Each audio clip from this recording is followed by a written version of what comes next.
Welcome to The Explainer. Today, we're diving deep into one of the most critical and honestly one of the most misunderstood parts of any food safety system, environmental monitoring under FSSC 22000. We are going to break down exactly what it takes to build a program that's not just compliant, but truly audit-proof. So let's just start with the question that I think every quality manager has asked themselves at some point. When an auditor sits down, opens up your swabbing records, what story are they really seeing? Because, it's never just about having a binder full of lab reports to prove you're taking swabs. It's about presenting clear, undeniable evidence that your entire food safety system is working exactly the way you said it would. A nonconformance here, it's not just some minor paperwork error. The standard sees it as a potential breakdown of your foundational safety controls. And let me tell you, the stakes are incredibly high. Just think about it for a second. A single positive result for a pathogen like Listeria or Salmonella, well, that can be absolutely catastrophic for a business. That's exactly why the standard views your environmental monitoring program as one of the single most important verification steps you have. So, the big question is, how do we get this right? How do you build a program that an auditor is actually going to trust?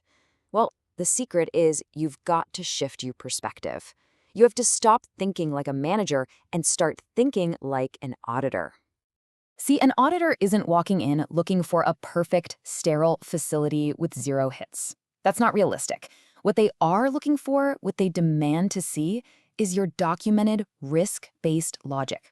They need to see the science, the proof that you genuinely understand the unique risks inside your own facility.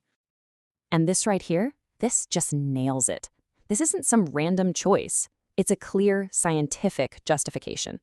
It tells an auditor, hey, we've done our homework. This program is built on real analysis, not just guesswork.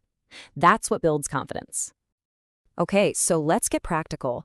How do you actually build the procedure that provides that kind of bulletproof evidence when an auditor shows up? Your procedure has to be your detailed roadmap. It's got to cover these 5 pillars. The what you're looking for. The where, your specific zones. The when, your frequencies. The how, your methods. And crucially, the who, the exact person responsible for what happens next. Oh, and auditors love this one, so you've got to know the difference inside and out. Validation, that's the science. It's your risk assessment proving your plan is solid in theory. Verification, that's the evidence. It's all your records and lab results proving that you actually did what you said you were going to do. And that brings us right to the next piece of the puzzle. A single lab report is really just a snapshot in time. FSSC 22000 demands you go deeper.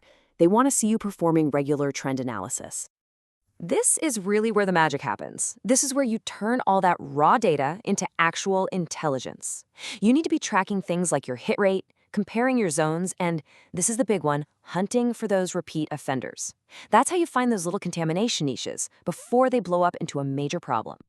Now get ready for this, because it's a little counterintuitive, but it's so important. Having a perfect record, a whole year of 100% negative results, is actually a massive red flag to any experienced auditor. And why is that? It's because no facility on Earth is perfectly sterile. A perfect score basically screams to an auditor that you're just playing it safe. You're swabbing the easy, shiny, clean surfaces, not the difficult, grimy, hidden spots where pathogens actually love to hang out. A good program is supposed to find things.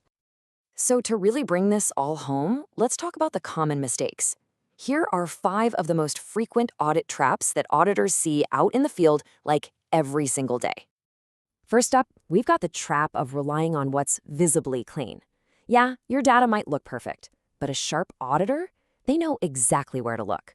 They're going to check under the conveyor belts, inside those hollow rollers, on those rough welds, all the places you're probably not swabbing. Second is the ghost sampling schedule. You know the one. Your procedure says you swab weekly, but then there's a 3-week gap in the records during your busiest season. That tells an auditor that when the pressure's on, food safety is the first thing to get pushed aside. Trap number 3 is huge. The silent positive. This is when you find a positive result and all you do is re-clean the area. That's just a reaction. An auditor expects to see an investigation. They want to see that you used a vector approach, swabbing around that positive spot, to actually hunt down the source. Fourth is not being able to justify your choices.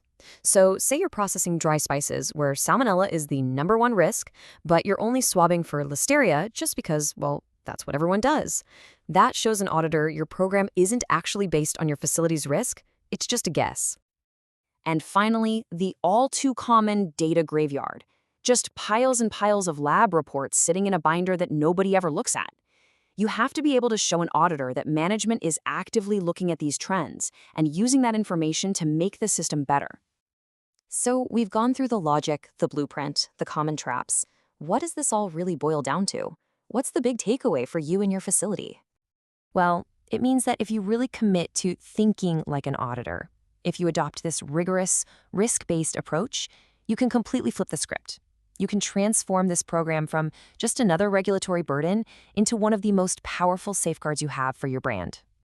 Because at the end of the day, having a data-driven culture of prevention is what's really going to protect your brand from the disaster of a recall. And it's what proves to auditors, to your customers, and even to yourselves that your facility is truly under control. So we'll leave you with this one final thought. A truly great environmental monitoring program isn't about proving your facility is always clean. It's about proving you're smart enough and brave enough to find the places where it's dirty. Because the most dangerous pathogen is always the one your program isn't designed to find.